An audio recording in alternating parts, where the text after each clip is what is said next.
Hello, this is Toni Camisotti in the fourth edition of Stew and Cocoa, and a welcome to Andrew Tuck. Andrew is head of workplace services for Nationwide Building Society. We heard earlier on in the week from contractors and consultants about how they're dealing with COVID-19. And Andrew, you're uniquely placed as a major end user client. Please let us know a bit more about yourself and what you're doing in this crisis. Hi Tony, good to speak to you. It's unusual not to be face to face, and that's, I guess, one of the first things we have to face to this new world of using the technology to talk to each other and work actually. So Nationwide, we got hit by the crisis the same as everybody else, and we've got a number of admin buildings across the country, and obviously a branch network of about 700 branches. So at the moment, we are fully operational. The financial services is seen as sort of key services required, critical for keeping the country going. Yeah. So we've got an awful lot of people in work, either working from offices, on the branch network, or from home. Oh, that's interesting. And you were saying you've got something like 1,500 a day in, which includes 500 branches nationwide are still being kept open. Yeah. So what we've done is we've taken a stance of trying to get as many people as possible working from home. But what we have is we have a number of key processes that are really focused on the branch network, i.e. with our members, with our customers, and also within our contact centres, sort of manning the phone. So generally moving contact centres to home in the past has been quite a difficult task. But we're managing now, sort of in this time of adversity, some of the innovation that's coming through is allowing us to do that. So at the moment, we've focused some calls into people with laptops at home, some calls into the branches. I'll come back to that in a second. Yeah. But we still need 1,500 odd key workers going into our admin buildings really to man the phones and do those key processes that you can't really do easily from a laptop. Well, I'm guessing one of your key issues is security, right? I'm guessing that ultimately you can't get 10,000 people to suddenly log on to personal records and bank records without some level of security risk. Yes, that's an interesting one. I think the technology has now moved on sufficiently that you effectively within cloud environments, working within the networks that we've got, we can maintain that security with the various encryptions that's available. And security is obviously one of our biggest concerns, and we wouldn't do anything that would actually jeopardise our security. But we've probably got nearly 10,000 logins on one of the peak days last week from remote workers. So there's an awful lot of logins going on. The key data is heavily protected and in the network, but accessing that with the right securities is possible remotely. Right, understood. So security is secure, which is a good thing. You've still managed to keep 500 branches open for the general public and circa 1,500 odd staff in call centres and non-retail related working environments. Is that's about right? Yeah, so probably more between 500 and 600 on a day. So we've got a branch network of nearly 700. And we often have a few closures through normal BAU, but the COVID related, mainly through self-isolation going on or some sickness or suspected cases. We're probably about 100 down in terms of the branch network. We have gone to reduced hours. We've gone to, because of the pressures on the branch network, we've gone to a 10 till 2 opening this week. We're closing on Saturdays now, which we would normally be open, and will be closed all over Easter. Biggest issue into the branches really is effectively making sure all of our people, all of our colleagues are safe and secure. Yeah. following the World Health Organization recommendations of Public Health England and the government recommendations.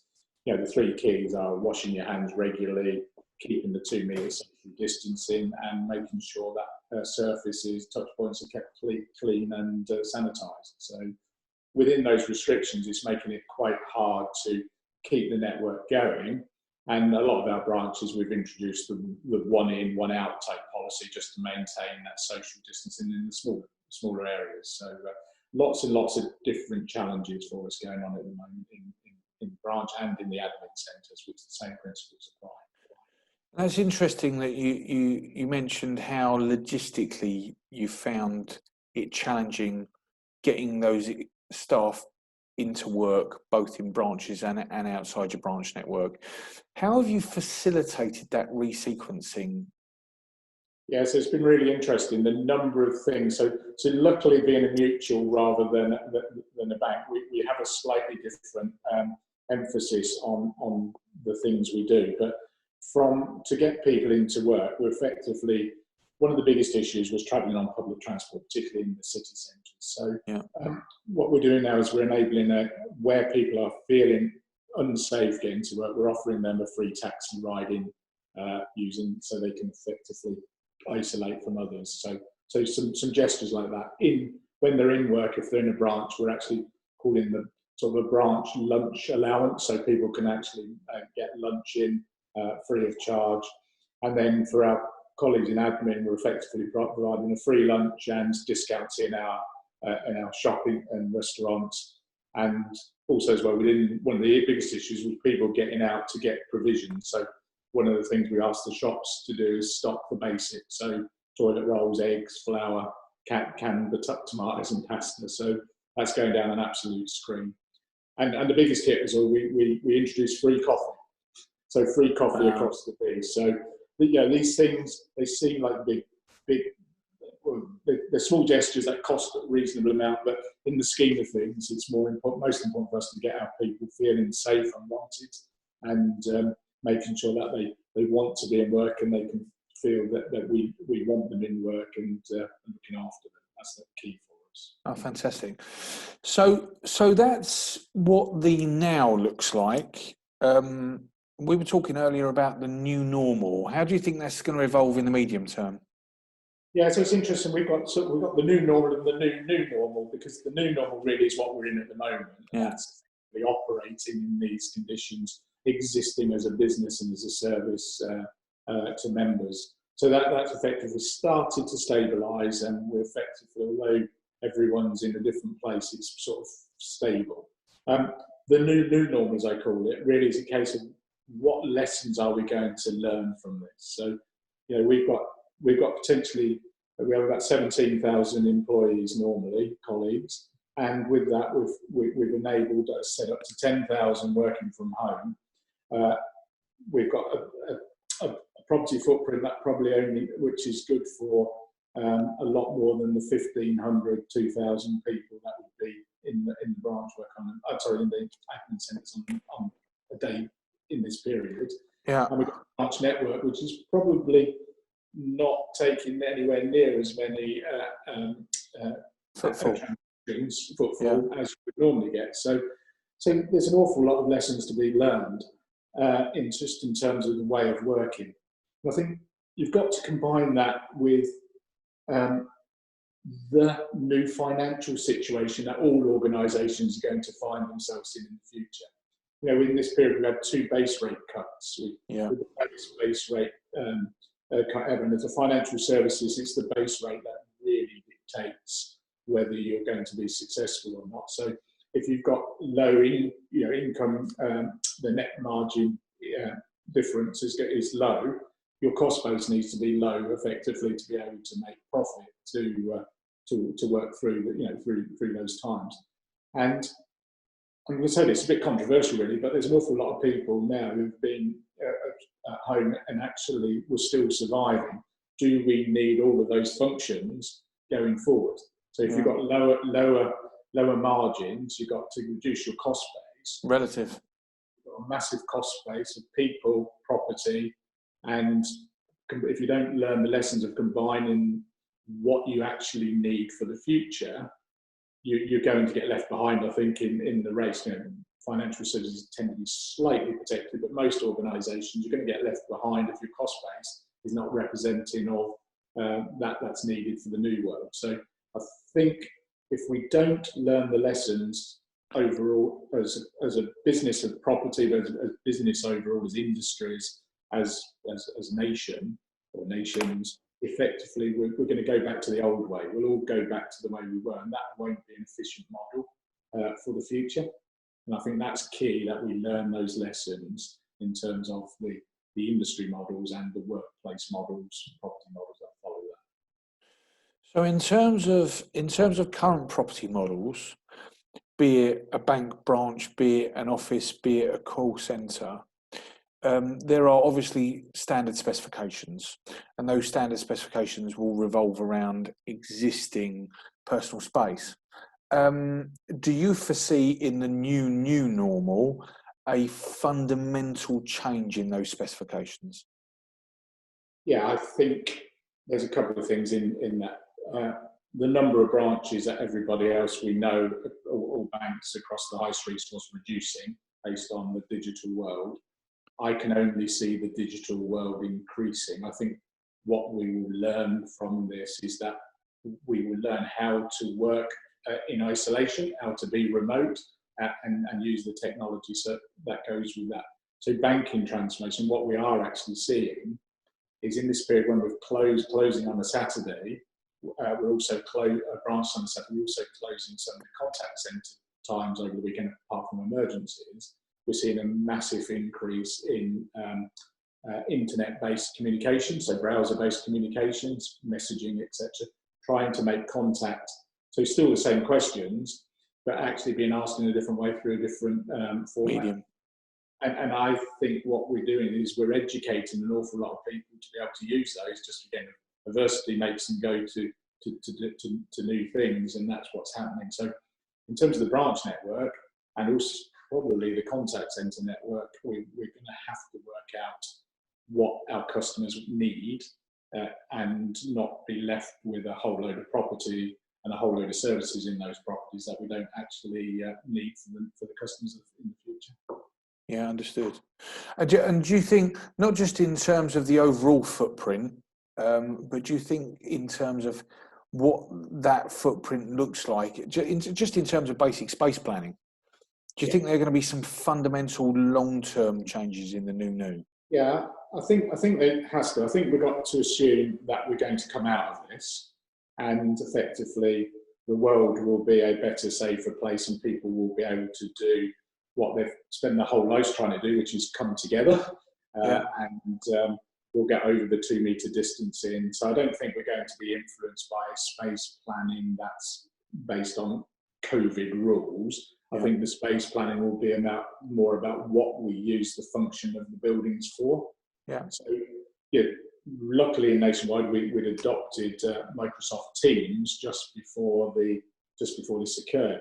That's driving a whole, because of the situation we're in, we're actually using that. So why do you need a physical meeting in a meeting room for 20 people when it's easier to do it sitting in your living room or in your office at home or in your So actually, I think when you come to the office, or you've got to then say, what are we going to do here? Because we still need to socialise, we still need to interact, we still need that physical presence, I believe.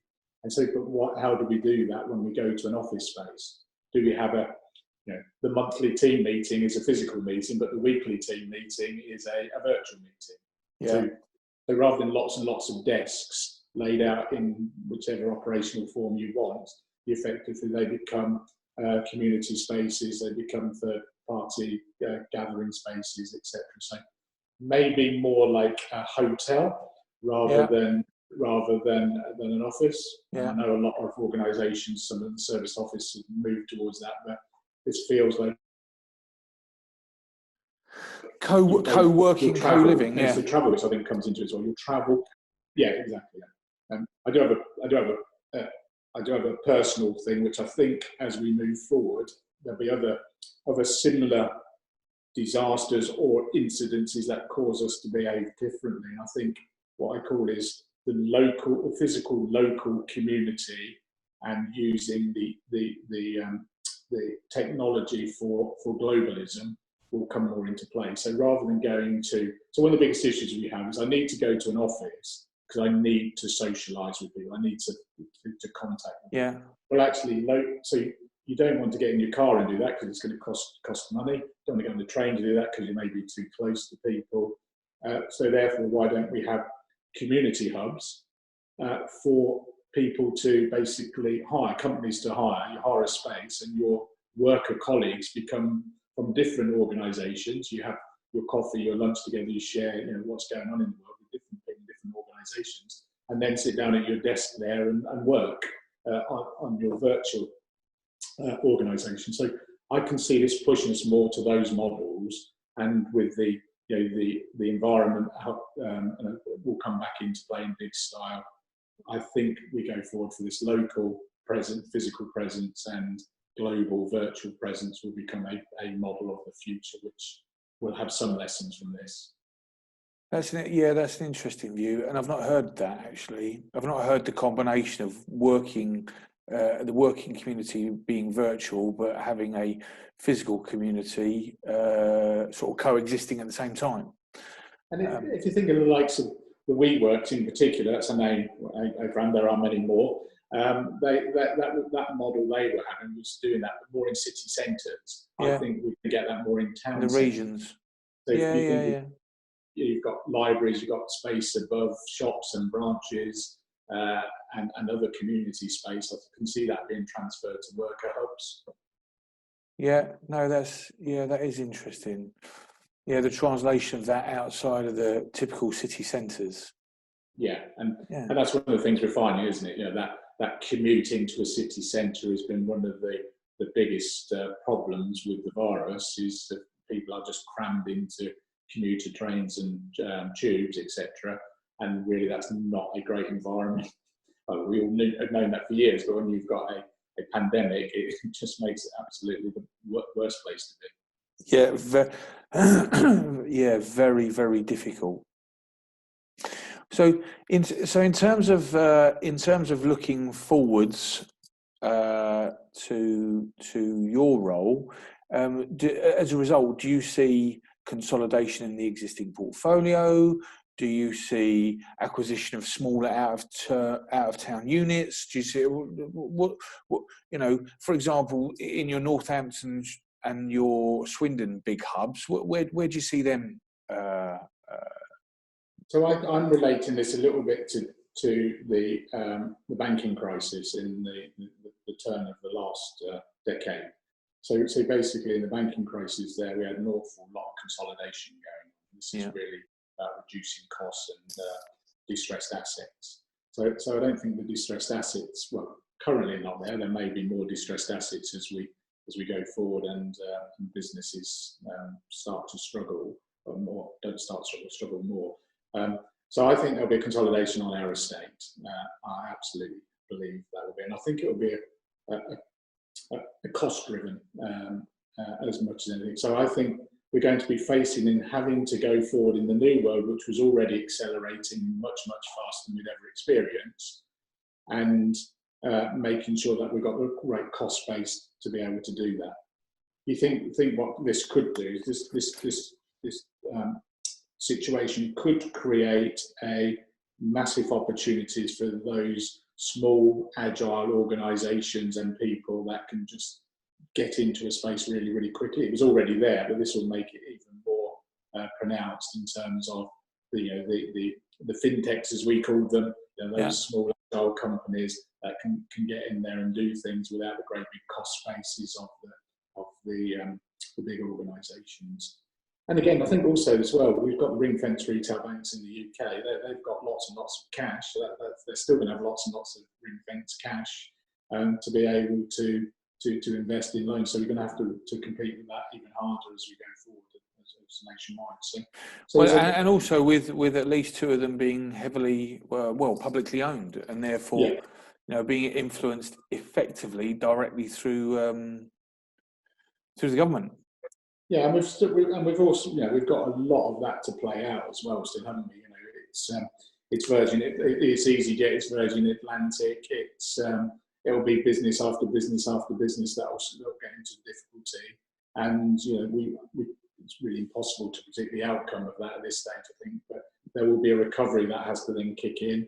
The banks will be in the same places. We'll have to respond in terms of our properties, our property cost, our people cost as we go forward.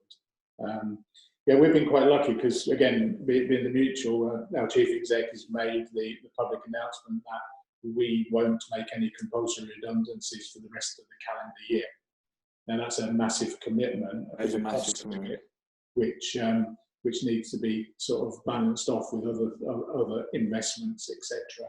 And I would imagine there'll be an awful lot of our competitors who will not be in that position. And how you move forward once we've got through this, how do you cut costs? People being the biggest cost, property being the second biggest cost, and probably IT these days following behind that. So I think it's pretty costly. Andrew, has he made any similar commitments in terms of reduced wages to those existing staff? So no, we haven't made that commitment at the moment. We haven't taken the furlough or any cost reduction.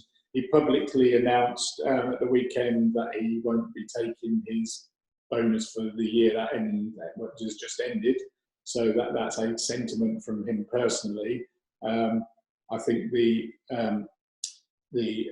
FCA, PRA, Bank of England are making lots of announcements around doing the right thing in for bonuses, etc. at the senior staff levels. That will then play through, I think, in terms of survival and payments into others. So we haven't seen it yet. I can see it come. Lots of other organisations have gone for pay cuts, particularly in construction and property professional services.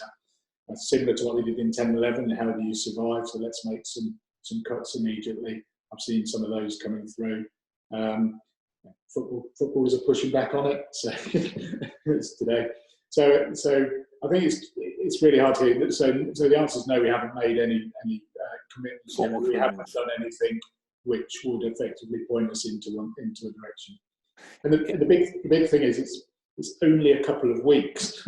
I know. Since this has taken off. So I know. it's incredible. We're working with incredible speed, aren't we? And, the time frame has been, I've certainly never seen anything like it. And it's interesting that you've highlighted there individuals who have elected to take pay cuts or effectively been forced to take pay cuts. Multiplex, Kia, possibly with the inclusion of ISG today, McAlpine with extensive furloughing. You've got the construction industry that in a very short space of time have reacted at pace to what is effectively, certainly for most contractors, a maximum of about 50% of the cash rolling through their books every month than was the case 4 or 5 weeks ago. And if your fixed overhead hasn't changed much, you're going to be in a lot of trouble unless you can do something about it. And that is the issue. Is the fact is they've got to act quickly, because else they won't have a business to recover with, say, in terms of the cash flow. And to be honest, I can't personally see when things will start to get back to normal. I just literally read before we came on here that Mace were opening some sites up again. Yeah. Now that can only be at a fairly limited extent. Also, once the current investment, the money that's been provided, most companies are going to have to pause, aren't they? So the client organisations, if they don't pause and reflect on what they've been doing, then they'll be in the wrong place. So there'll be somebody move really quickly and they'll have a picture and go forward. But that money generally flowing into the construction side of things, I think, is 6 months plus away in terms of until we can get that flowing in again. So those companies, big construction companies, all the constructors, they're going to have to survive that period, aren't they? And that's the key. If you're going to be there at the other end, when the cash starts to flow again, you've got to survive this period. Yeah, Andrew, I think you've hit the nail on the head. It's survive today to be able or to be ready to thrive tomorrow. My It's personal interesting in retail business as well, because in reality, even if you wanted to spend money, the conditions that are required make it possible to save money. So we're at the end of a financial year by coincidence, and we were running towards an end, but we've had to effectively close all of our construction work, refurbishment work, sort of large maintenance projects down, because there is no physical way we can do the work within the 2-meter social distancing. Well, it's interesting. So most of our fit out clients who are London or certainly cosmopolitan centric, most of them who have elected to stay open are running between 60 and 80% site capacity, and on each site between 50 and 70% capacity. Right, that's the kind of general rule of thumb that we're getting back from clients and competitors. My personal view is I think the contractors who jumped early and decided at some points unilaterally to close their sites, I think they are suffering, and I think they are, they may very well be held to task. It's that balance, isn't it? That balance between doing the right thing, which are closing early and protecting people, versus survival. And that balance is so difficult for people who need cash month on month to pay wages and to survive. Yeah, Andrew, I think you've hit the nail on the head. It's finding that balance.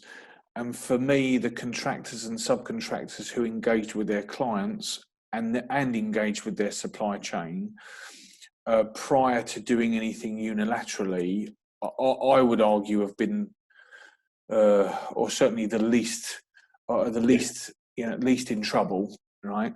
And actually, something that we're going into joint venture with next week is we're JVing with a business to promote a legal service under the Stew & Coco banner to try and help subcontractors, suppliers, and indeed those principal contractors who unilaterally elected for good reason and for strong moral reasons to shut sites, but fundamentally have found themselves now find themselves in breach of contract. And in spite of government, where local government can control supply chain payments, that's one thing.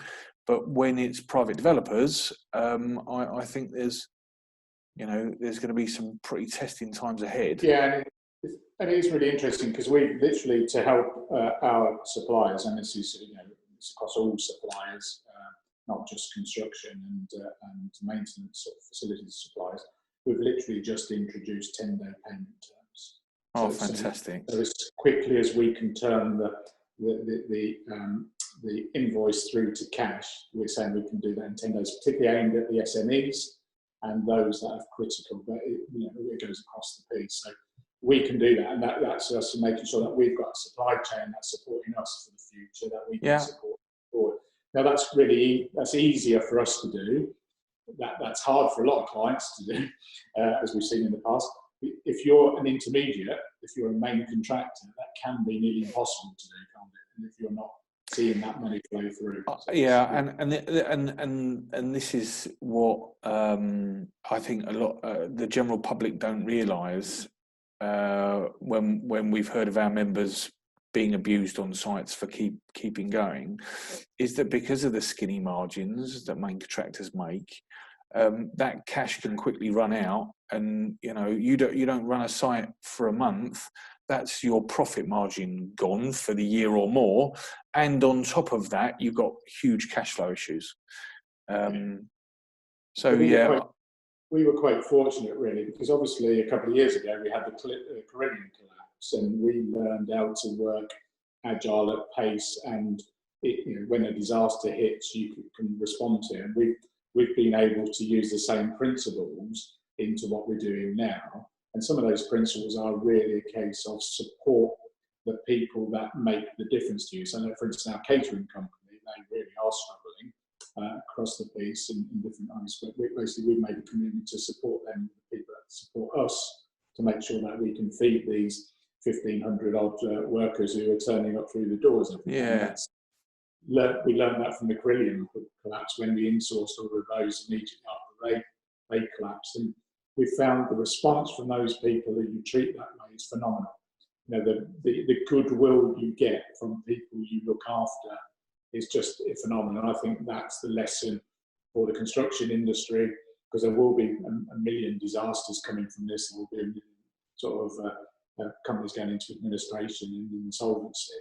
The ones that survive will be because there's somebody in that chain that's helped them. And I think we've then got to learn those lessons going forward. You know, from the Carillion collapse, you know, I will absolutely talk about insourcing as being the right way to run your services now, because you know, it's the right answer for us and it's the right answer for other people. And I think there'll be a model like that for construction and construction clients coming through. I'm not sure what it is, but I think there'll be something that will be something different. that evolves. Yeah, I certainly agree with you. I think that the supply chain partners who will survive today are the supply chain partners who have got a strong moral code, a strong social value proposition, and as a result tend to operate in supply chains that reflect that, right? And will therefore most likely be supported and survive through this period. That's my personal view. I think, you know, when we all reflect on this in a year's time, because it could take a year or 18 months to wash through, I think it'd be interesting to see that theory tested. But that's my kind of instinct on it. Yeah, and it's really interesting that point in time, because you sort of on the headlines in the news this morning about, you know, what's the plans for post-peak. Yeah. And I can't believe that 3 weeks after. Yeah, we're talking about post-peak. Yeah, and we're nowhere near that yet. And this I think it's desire to talk about post-peak when you don't even know when the peak's coming. I think, you know, the government verifies absolutely. Get to the peak and then we can work it out. But to stop this thing happening again, we're going to have months of this isolation. You know, this is not a few more weeks. This is a few more months, and we just need to take that time and learn in that period to make sure that we don't rush back to the old when we come out in, like you say. I don't think this country will get back to anywhere near normality until the schools go back in September. That's my prediction. I think we'll get through the summer, and then it'll be the schools are going back. Are we ready? Yes. Well, let's life continue as go back towards normal then, and it'll be a new normal, as we say, rather than the old model. So I think it's a long haul. You know, it's I've got 2 adult children at home, 2 dogs, and me and the wife, and we're absolutely preparing for the long haul. Yeah. and enjoying that re-engagement of the family. There's genuinely positives that have come out of this. I couldn't agree more. And it's really a horrible thing to say, but we are actually enjoying each other's company. We're enjoying spending time together. We're enjoying eating together, and we're enjoying cooking and gardening and all the simple pleasures. And the lights have just gone off. And for now, it's okay. Ask me that question again in 6 months' time, and maybe it's a different. It may be a little different. All right. Well, Andrew Tuck, thank you for your input today. Thank you for your time, and again a kind of an overview of a couple of the headlines.